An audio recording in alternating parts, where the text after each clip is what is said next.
Nah, oke, teman-teman, kali ini saya akan kembali lagi yang membahas mengenai kabar terbaru dari Timnas Indonesia. Dan di sini pun saya akan fokus yang mengenai updatean Timnas saat melawan Australia. Australia tidak mampu untuk berbuat apa-apa. Australia ternyata ya, kalau Indonesia bermain secara sportif, kemudian Indonesia memiliki daya juang, kemudian jika Indonesia ya tidak dicurangi wasit ya dalam hal ini membuktikan bahwa sebenarnya Indonesia ini memiliki keunggulan dan juga mental untuk bisa bersaing di grup A ini. Yang notabene ini sangat berat sekali, tetapi ya kalian bisa melihat bagaimana pola permainan yang ditunjukkan oleh Sintayong dan juga ini tontonnya anak asuhnya ya, bahwa ini membuktikan bahwa sebenarnya timnas Indonesia sangat layak, bahkan 100% sangat layak untuk menang.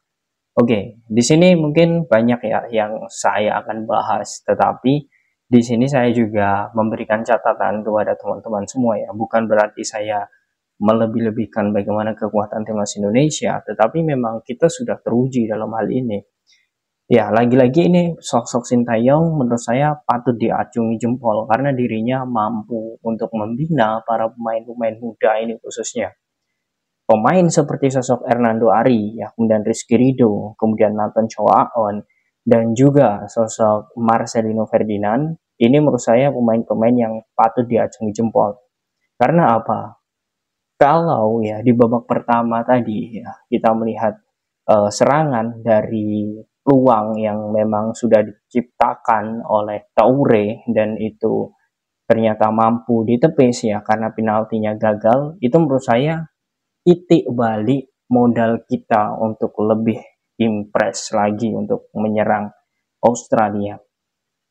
Tetapi menurut saya ya ini akan lebih berbeda jika ketika Toure menendang penalti dan masuk, ya menurut saya ceritanya akan berbeda. Karena memang Australia akan lebih memainkan bola-bola lebih ke dalam lagi, ya, tidak se-impress ataupun se-offensif ketika dia menyerang. Dan terbukti kita memiliki back yang sangat bagus. Komang Teguh, kemudian Rizky Ridho, dan juga Muhammad Ferrari diletakkan sebagai 3 back sejajar. Dengan formasi di babak pertama 3-4-3 itu sudah membuktikan bahwa timnas kita mampu untuk bisa bersaing. Bahkan 3 back saja. Karena kita melihat bahwa lawan kita ini adalah Australia, tetapi kenapa kita mau memakai 3 back? Lagi-lagi ya, karena kita memiliki target. Lawan Australia, lawan Yordania, ini adalah laga hidup dan mati bagi kita. Mengapa demikian? Karena peluang untuk lolos di fase selanjutnya adalah 2 kali kemenangan. Setelah kita kemarin kalah, tapi menurut saya kemarin kita tidak kalah. Karena kemarin kita hanya kurang beruntung saja karena kita melawan tuan rumah. Dan juga kita, ya banyak yang bilang di kolom komentar ini banyak dicurangi oleh wasit. Ya, itu sah-sah saja. Dan ini memang sudah terjadi hal itu.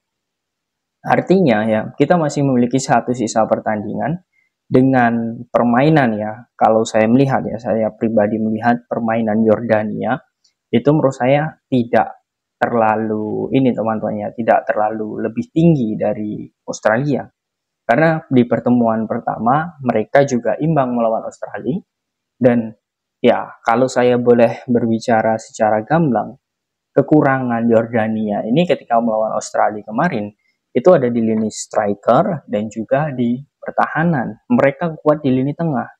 Tetapi kita harus bersyukur di pertandingan selanjutnya kita kalau Komang tidak cedera ya, karena tadi kan dikeluarkan di menit 82 ya. Kalau Komang bisa masuk lagi di pertandingan selanjutnya, kemudian Ivar juga masuk, kemudian Sananta juga masuk, ini akan menjadi kredit yang sangat bagus karena kita akan full tim saat melawan Yordania. Nah ini yang menurut saya pertandingan terakhir ini akan sangat menarik. Tinggal kita nanti melihat ya bagaimana pola kekuatan Yordania, apakah ditambah pemain atau memang tidak. Ya karena memang ya ini akan menjadi pertandingan penentu nantinya bagaimana Indonesia lolos atau tidak. Dan peluang Australia ya itu terakhir nanti akan melawan tuan rumah Qatar. Ya semoga saja ya kalau kita hitung-hitungan ya semoga saja Qatar menang ya seperti itu. biarkan Qatar lolos tidak masalah ya. Tetapi kita masih berharap kita masih ada di runner up.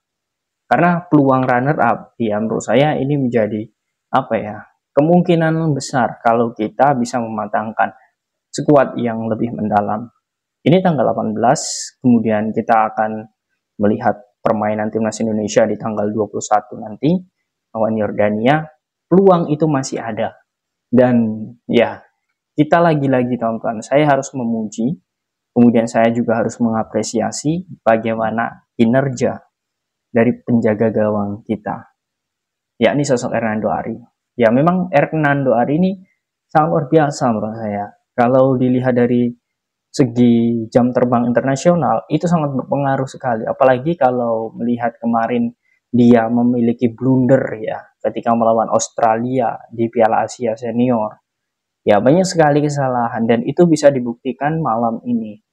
Nah ini lagi-lagi jam terbang.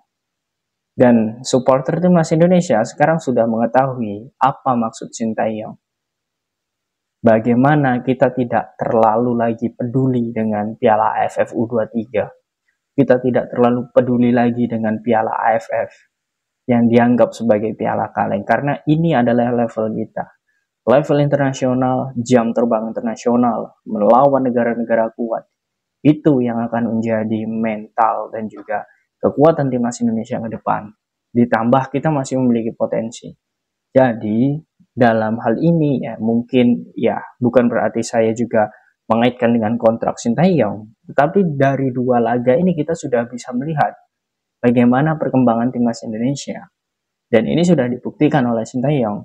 Jadi untuk masalah kontrak Sintayong itu teman-teman bisa berpikir. Nah ini menjadi hal yang sangat bagus. Nah beberapa yang sudah saya sampaikan ya dan kita juga melihat Australia itu juga memiliki kekurangan termasuk di lini striker yang itu juga menjadi apa ya kelebihan dan juga keuntungan kita bahwa kita sudah rapat di pertahanan, ternyata Australia memiliki kelemahan di striker. Ya faktornya mungkin juga karena rapatnya back kita ya atau juga memang dari operasional lini penyerangan dari Australia ini kurang terbangun secara kondusif dan juga struktur. Nah ini yang membuat timnas Indonesia semakin baik. Nah dilihat dari pertandingan ini tentu saya pribadi ini sangat optimis untuk memenangkan di laga selanjutnya. Nah bagaimana menurut kalian teman-teman dengan timnas Indonesia yang mampu menang lawan Australia dan mampu membuat frustasi Australia?